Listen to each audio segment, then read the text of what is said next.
Isang mapagpalang araw mga bata. Isang mapagpalang araw din po, sir. Kamusta kayo? Okay naman po. Nag-alusal naman po ba kayo? Yes po. Okay, kaya mabuti kung gano'n naman. Pwede ba tayo magsitayo ang lahat para sa ating panalangin? Maaari mo po bang pangunahan, Bini-Bini Jonah?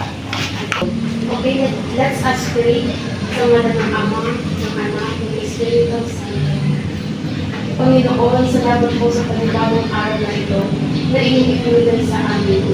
Kami po ay humihingi sa inyo ng gabay para sa panibagong gusto niyo po sana ang aming puso isipan upang maunawaan mo namin ng maayos ang aming mga nakahanap ng mga. Ito po ay humingi namin sa ngalan ng Yesu Cristo. Okay, salamat po. So, bago tayo umupo, maaari po bang pakiayos muna ng upuan at kung may mga basura po kayo makita, so kaya ang mga basura ay pakita po sa mga basura. So, Jonalet, bilang akong sekretarya, may liban ba sa aking klase? Magandang umaga po, sir. Wala pong liban sa ating klase ngayong araw. Mabuti kung gano'n naman. So bago tayo dumako sa ating talakayan, so nais kong ipaalala sa inyo ang ating mga alituntunin mula sa umpisa hanggang sa matapos ang ating talakayan. So ito ang ating alituntunin sa loob ng ating silid-aralan.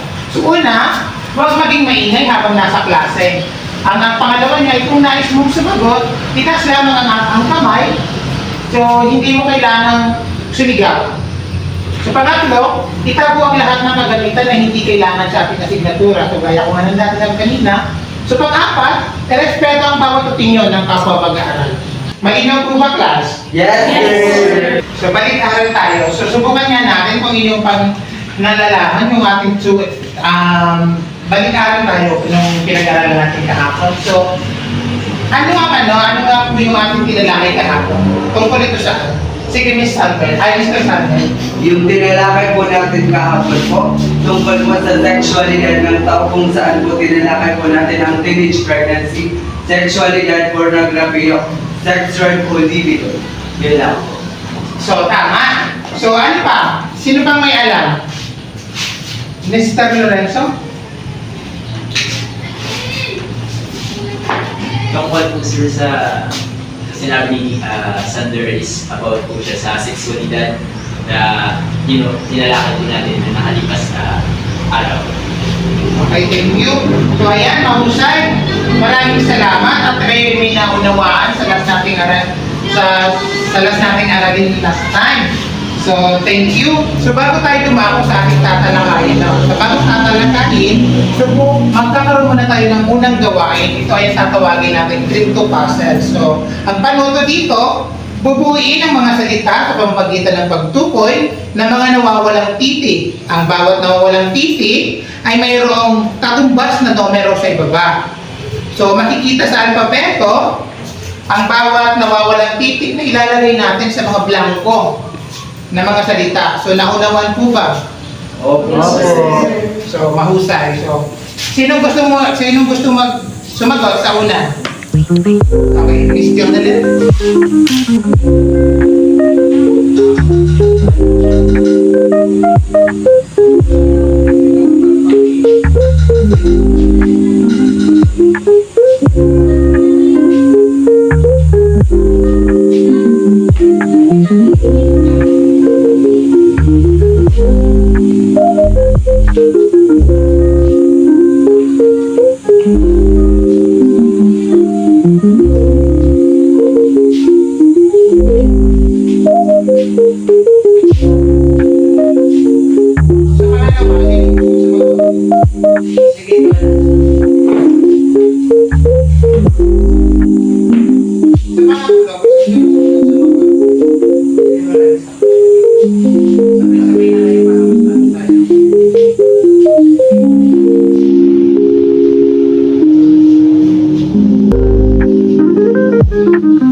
Okay. Tama ba ang sagot ng inyong mga kaklase? Yes, Yes, po. Sige nga, pakibasa nga ng sabay-sabay. Number 1. 1, 2, 3. Karahasan, pambubulas, pananakit. Tama.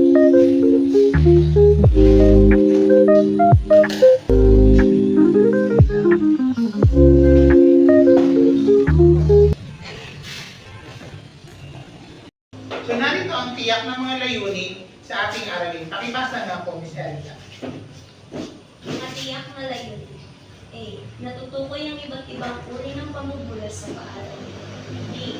Naipamamalas ng impatya sa mga biktima ng pamumulas sa paaralan. C. Naisasagawa ang paglaban o pagpigil ng mga pamumulas sa paaralan gamit ang SLOP. May tanong po ba kayo sa ating layunin? Wala po. So malinaw po ba? Opo. Okay, so masasagot ko para lamang ito kung kayo ay maaktibong makikilahok sa ating talakayan. Maasahan ko po ba yun? Yes, Yes, po. Okay. So bago tayo dito sa ating tatalakayan, magkakaroon muna tayo ng panibagong gawain na tayo tatawagin natin video suri. So pagtapos ng panood ng ating video, meron kayong sasagutan na katanungan.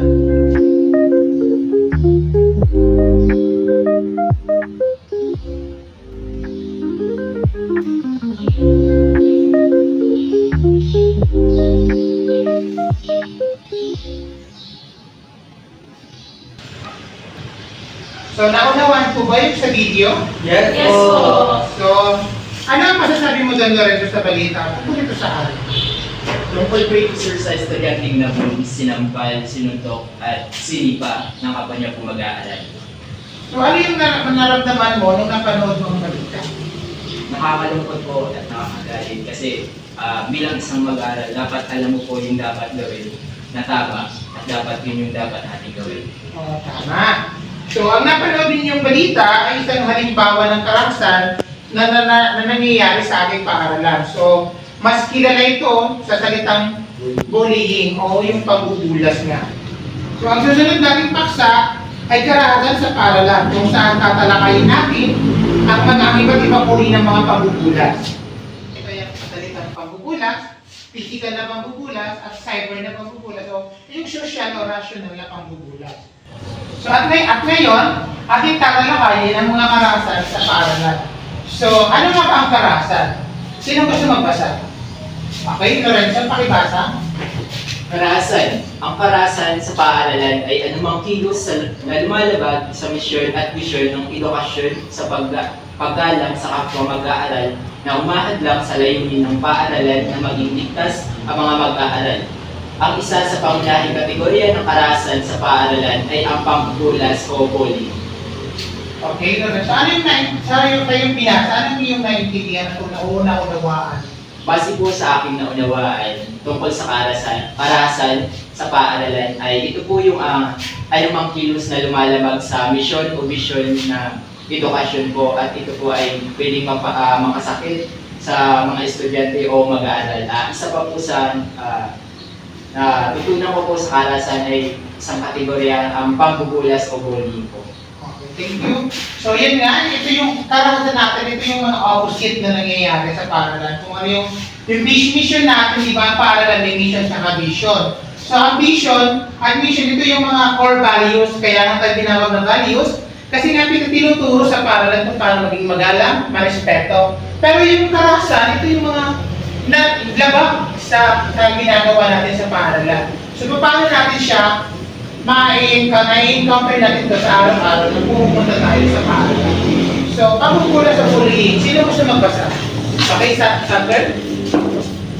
Ang pambubulas o bullying ay isang sinasadya at madalas na maisyoso pagtatampan ng isang tao upang nasaktan ang katawan o usipan ng isa o mahigit pang biktima sa paaralan. So, ang bullying daw po ay sinasadyang pananakit po ng tao, pananakot at paulit-ulit po na ginagawa, physical man, social, at ano pa. Maaaring saktan ang katawan ng isang biktima. Sabi mo nga po ni Kuya Lorenzo, ang bullying ay hindi lang salita, pwede pong saktan at anuman, relational, na nakalagay dyan, pwedeng sa social media at cyber, pwedeng makasira sa mental ng isang tao. Yun lang po. Okay, thank you. Very well said naman yun. So parang hindi ko na kailangan pang paluwakin yung sinabi ni Thunder kasi nga yung pagbubulas naman talaga yun yung mga nangyayari, yung parang may nabubuli tayo. Pero may dalawang uri kasi yun ng bullying. Ito yung bullied ka o ito yung nabubuli o ikaw yung nabubuli. So kaya, kung ikaw yung nabubuli, ito yung mga nararanasan mo, yung gusto mong manakit ng tao, kaya gusto mo yung tulad na sa physical, so gusto mong lagi kang may physical attachment kayo na laging nuntok. Ikaw naman yung part mo na nabubuli, ikaw naman yung lagi na lang kawawa. So parang nasa-set aside ka. So lagi ka nandyan lang sa gilid o kaya naman wala sa inyong nakikipagkaibigan. So ito yung mga uri, sabi ko nga kanina, ang mga uri ng mga pambubulas o bullying, ay yung pasalitang pambubulas. Ito yung parang the word na salita, ito yung ginagamit natin through mouth. Di ba? So ngayon, dito tayo sa pasalitang pambubulas. Sino gusto magbasa? Okay, Jonah, pakibasa nga ako. Number 1, pasalitang pambubulas. Pagsasalita ng masasamang salita laban sa isang tao. Kasama rito ang pangangatyaw, pangungutya, panunguso, panlalait, pang-aasar, paninigaw, pagmumura, pang-iinsulto at iba pa. Okay? Sa pasalitang pambubulas, ito yung ginagamit natin, yung bibig natin. So, kaya natin manakit, to gamit ang bibig natin. So ito yung mga halimbawa niya, nakasulat naman dito ay yung pangungutya, panunukso, o yung panlalait, lalo na ito, nararanasan natin to. Yung pag-aasar sa atin at paninigaw ng kapwa natin mag-aaral. So, pangalawa, ang physical na pambubulas. Sino gusto magbasa?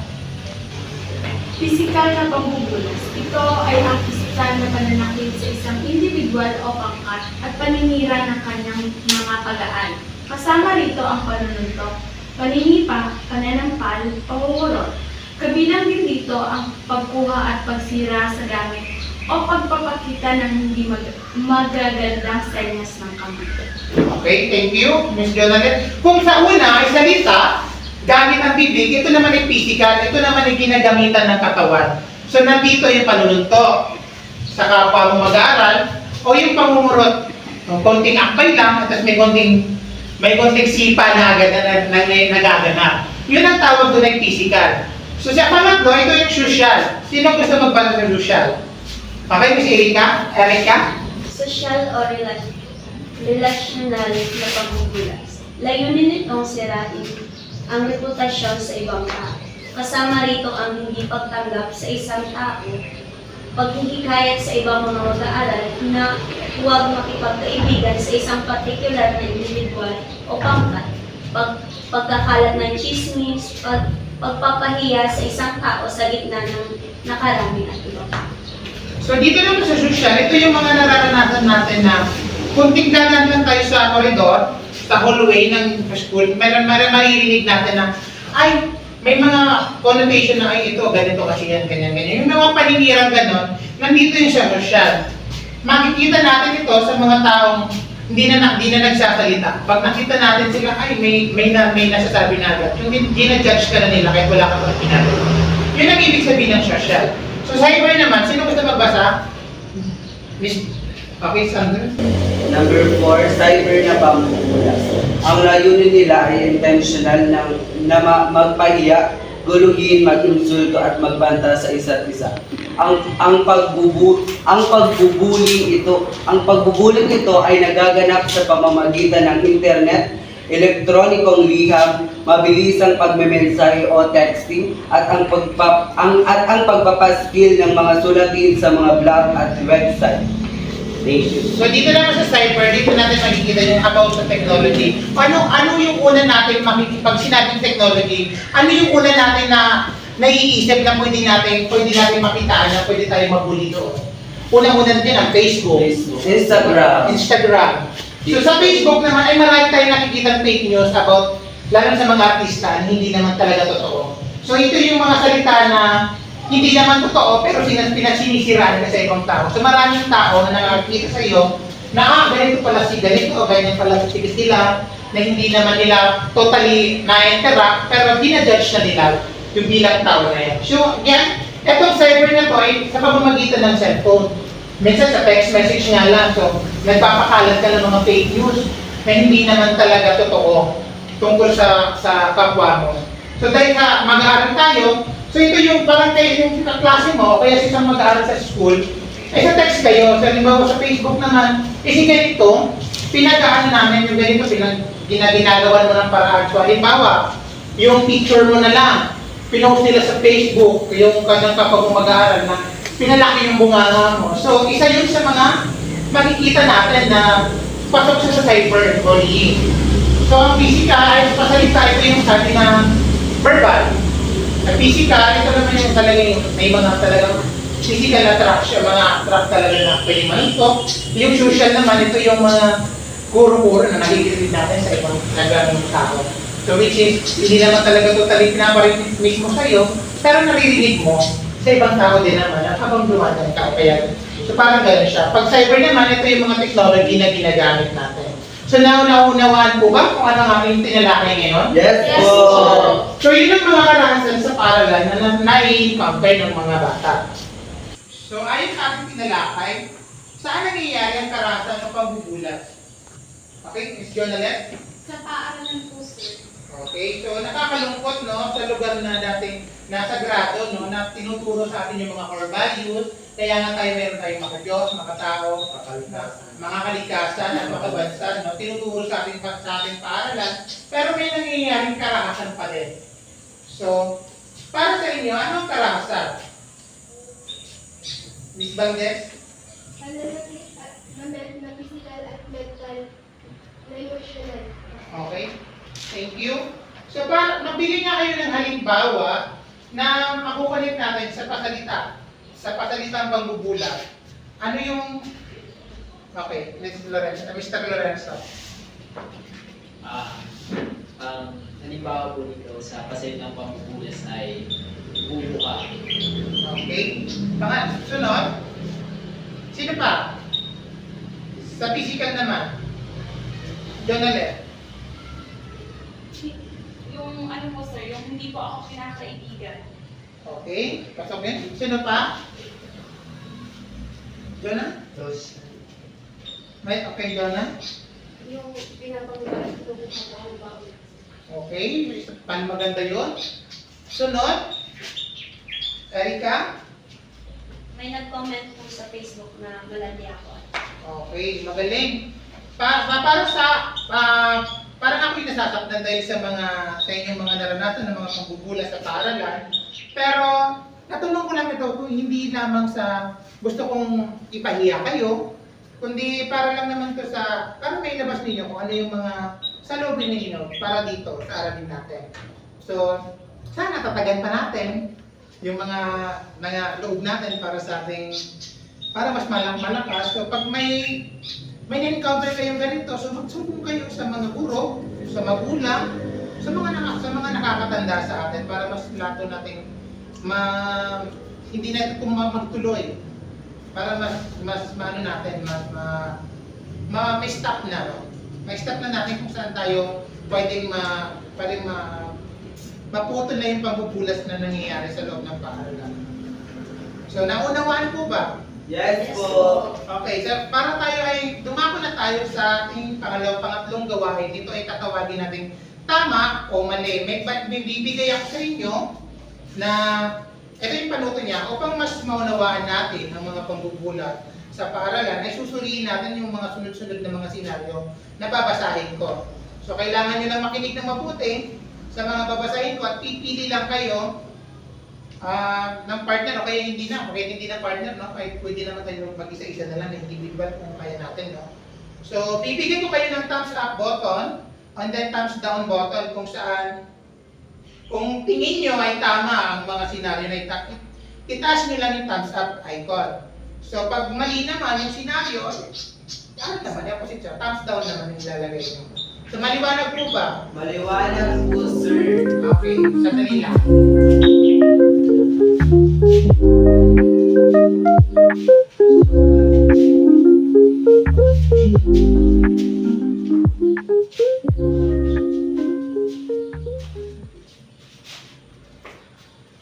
Okay? Una, palagi na lang nilalait ni Happy Day na ang kanyang kapwa mag-aaral. So, dahil sa panlabas na kanyang neto, si Troy naman ay isang presidente sa klase. So, upang hindi siya madamay, hinahayaan na lang niya ito. Tama ba ito o tama bang ginagawa ni Troy? Okay. Thumbs down. Tama naman nga talaga. Bakit naman? Kasi bilang presidente, dapat alam natin yung kapayapaan sa ating sa loob ng silid-aralan natin. So, pangalawa, nakita mo ang grupo ng mag-aaral na sinisipa at sinasampal ang kapwa mo mag-aaral. Kaya pinagbigay mo, alam mo ito sa mga guro. Tama ba ito o mali? Tama. Tama, very good. Kasi nga naman, nakikita mo na, hindi mo pa isusumbong. Sa pangatlo, madalas gumamit ng hindi magagandang sinyas ng kamay si Alvin. Kaya ginagaya mo din ito. Tama ba ito o mali? Mali, tama. Kasi nga naman, mali na, tapos gagawin mo pa sa iba. So, mas masakit pa yun. Sa pang-apat, nagpapakalat ng chismis ang isang grupo ng kababaihan sa paaralan na masama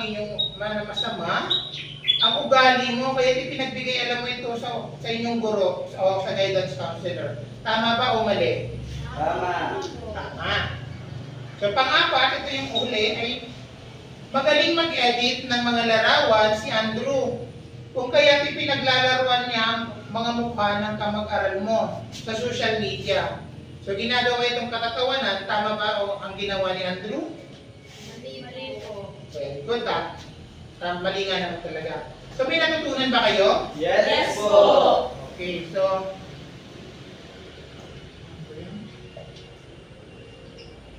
So, mahusay kayo. Kayo bilang mag-aaral, ano ba dapat marunong tayong ng tamang paraan kung paano maiwasan ang mga pagiging pagbubulas, no? At kung mayroong nagbubulas, itulungan ninyo ito, no? Mas maganda yung gano'n.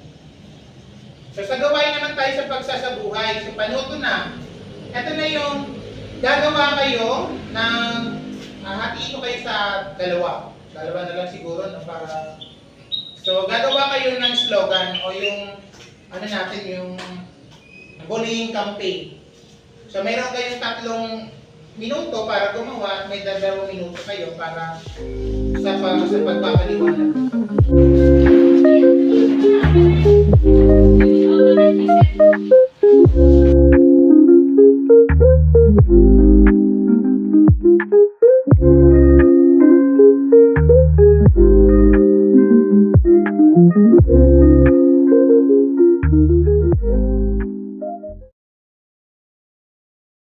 Okay, tapos na 3 minuto.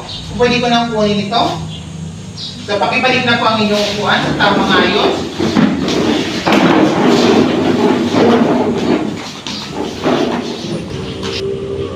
So, sa inyong palagay, dapat lamang ba na wag hayaan ang pamubula na nangyayari sa paaralan? Sander? Opo, dapat lamang na huwag hayaang magpatuloy ang pambubulas sa paaralan.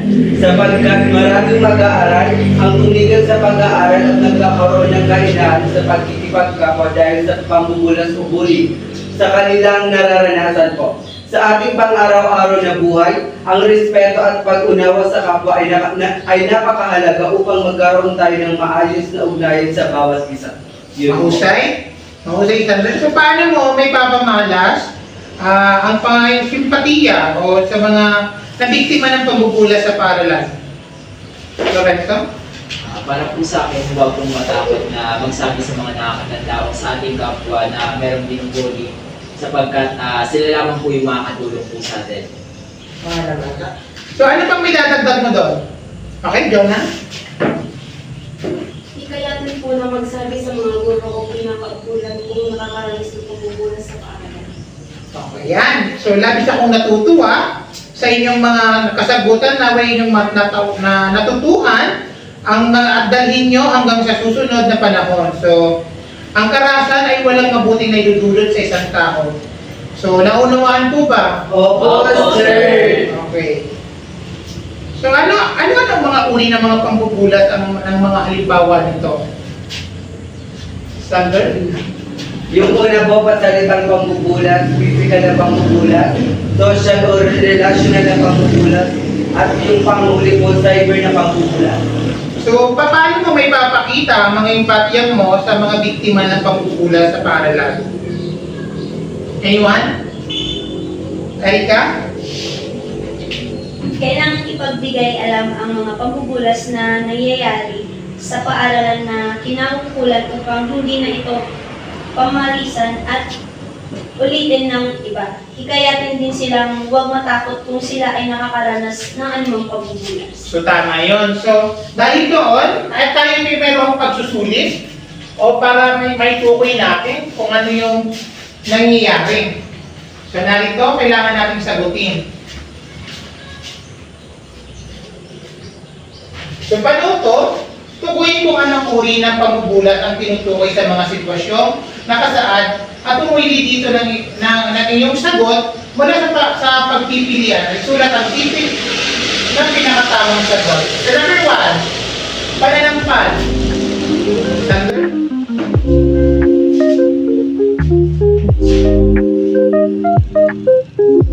Number 2, Jonah?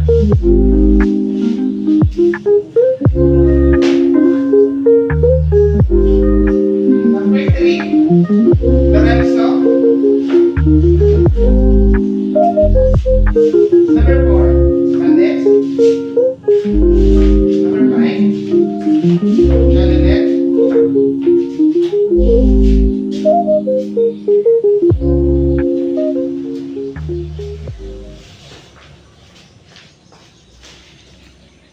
So ayan, tama ang inyong mga sagot. So, ako'y labis na natutuwa at inyong naunawaan ang ating talakayan na tungkol sa karahasan sa paaralan. So, bago tayo mag-iwa-hiwalay, ako'y may bibigay na takdang aralin na sana yung sagutan, saguinin niyo. So, wala ba kayong katanungan? Wala po. So, naway ang lahat ng inyong natutunan sa araw na ito ay paunin ninyo hanggang sa mga susunod. Okay po. Goodbye, class. Goodbye, sir.